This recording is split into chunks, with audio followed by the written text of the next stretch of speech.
자, 그럼 이런 모양을 가지고 한 가지의 예를 들어보겠습니다.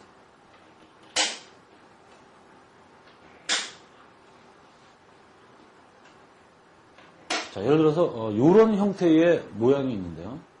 이런 형태의 모양이 있을 때 백이 이렇게 두었습니다.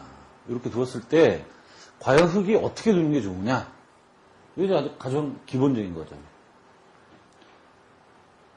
초급자들은 보통 여기를 많이 둡니다. 여기를 많이 둬서 이 일을 막으면서 내 길을 연다. 물론 일리는 있는데 아까 제가 좀 전에 설명해드린 기본적인 돌 모양을 갖고 말씀드린다 그러면은 이렇게 두는 것이 답입니다. 그래서 백이 이쪽에 두어도 흙이 이쪽으로 막으면서 3으로 연결이 되고요. 이쪽을 두어도 이쪽으로 두어서 3이 되는 거죠. 그 흙은 선수를 놓치지 않고 백 수비도 견제를 하면서 자기의 길도 열 수 있는 그런 자리는 이제 이 자리가 되는 거죠. 요렇게 두는 거와 요렇게 두는 거의 차이는 사실 오목에서는 굉장히 큽니다. 조금이라도 더 좋은 자리를 두어야만 오목으로 완성하기가 쉬운 거죠.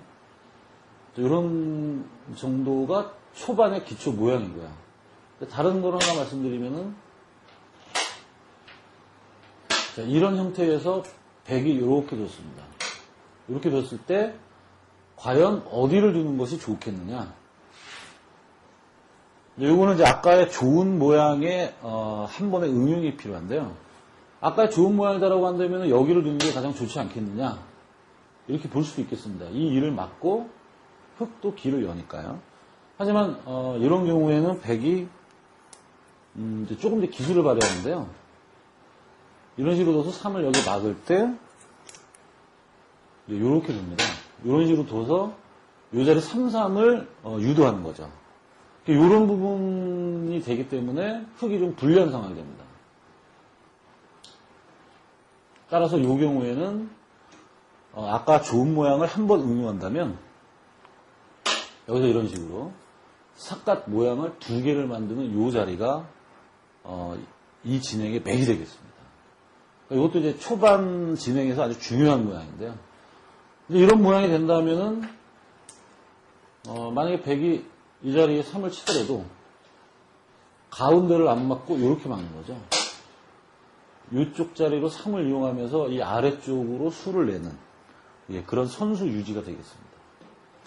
그래서 초반에 돌 모양이다라고 하는 것은 굉장히 중요한 게 이 자리를 두느냐 이 자리를 두느냐는 이 진행의 처음과 끝이 완전히 다른 그런 결과가 나오는 거죠.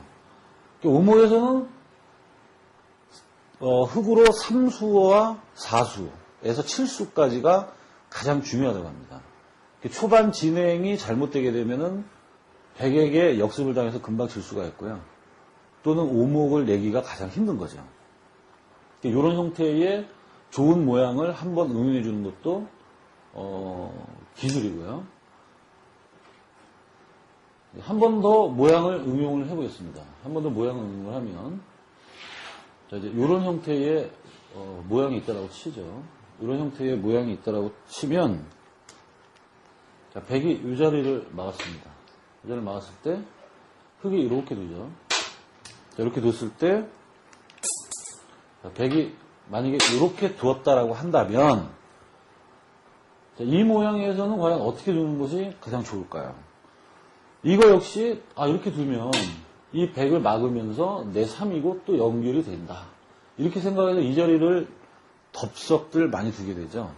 하지만 이 자리를 두게 되면 백이 이 자리로 와서 사실은 그 이후에 공격 연결이 안 됩니다. 흙이 3을 쳐도 그냥 뭐 막기만 하면 됩니다. 막은 다음부터는 더 이상 공격길이 없기 때문에 흙은 금방 백에게 선수를 뺏기죠. 그래서 이런 상황에서는 아까의 모양을 한 번 더 응용을 한다면 이 자리를 두는 것이 가장 핵심입니다. 이 자리를 둠으로써 아까의 삿갓형 모양이 있고요. 삿갓형 모양이 있고 L자 모양이 있고 그 다음에 기역자 꼬부름의 모양이 세 가지가 이 네 돌로 다 뭉쳐있는 꼴입니다. 그래서 이런 모양이 된다 그러면은 백이 이쪽으로 3을 쳐도 아래로 막으면서 또 3이 되죠. 그래서 흙이 계속 선수를 유지하게 됩니다. 뭐 이런 자리를 친다고 하더라도 이쪽 바깥으로 막죠. 바깥으로 막으면서 계속 흙이 선수를 유지하는 상황이 되는 거죠. 그래서 초반에 기본적인 돌 모양이 오목에서는 가장 중요합니다. 이와 같은 상황을 모르고 진행을 하게 되면은 백에게 금방 역전을 당하거나 또는 오목이 그만큼 수내기가 어렵다라고 그렇게 판단이 되는 경우죠. 제가 잠시 맛보기라고 할까요? 이제 이런 모양을 드렸는데 사실 오목이라고 하는 게임이 고급 두뇌 게임이고요. 역사적으로도 기원전 뭐 한 200~300년 전부터 성행했던 게임이다라고 중국이나 일본 또는 아프리카 쪽의 이집트에서도 그렇게 주장을 하고 있습니다. 국내에서는 아직 그 오래된 자료나 이런 거를 좀 발견을 못하고 있는데요. 현재 우리나라에서 오목 못 들은 사람은 없지 않습니까? 하지만 오목 게임이 다양한 룰이 좀 있고요. 그 다음에 오목이라고 하는 게임이 매우 단순하다. 오목만 두면 되는 거 아니냐. 이렇게 보는 경우가 많이 있는데 실질적으로 이런 초반에서부터 중반, 마무리까지 약 6가지의 오목의 주형이 있는데요.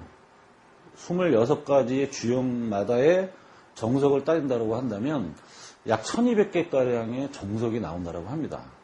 뭐 사실 저도 1200개가 정확한 수치인지는 모르겠지만 현재 국내 랭킹 1위인 박종호 8단 같은 경우에는 오목 정세가 최소한 1000개는 넘는다라고 좀 말을 하고 있고요. 또 이런 그 다양한 룰 중에서 현재 국제 룰인 경우에는 그보다 훨씬 더 많은 정석이 다양하게 존재를 하고 있습니다. 따라서 쉬운 게임은 아니고요.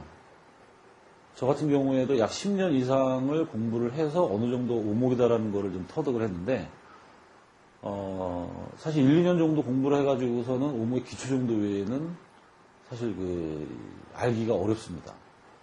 요즘에 바둑TV에서 브레인 철인 3전 경기를 해가지고 바둑장기 오목을 많이 하고 있는데요. 그 중에서도 이제 출전자분들이 오목이 가장 힘든 종목이었다. 이렇게들 많이들 말씀을 하시죠. 대충 오목에 관한 현재 현황은 이제 이렇고요. 그 다음에 기본적인 돌의 모양 또는 오목이 어떻게 전개가 돼야 종반을 이길 수 있느냐 이런 부분을 간략하게 설명을 해드렸고요. 좀 더 구체적인 상황에 대해서는 중급 강의 때 수의 진행, 그 다음에 과연 오목을 어떻게 완성시키는지 또는 백은 어떤 식으로 수비를 하고 또 금수를 이용해가지고 이기는 수들은 어떤 게 있는가 이런 걸 살펴보도록 하겠습니다.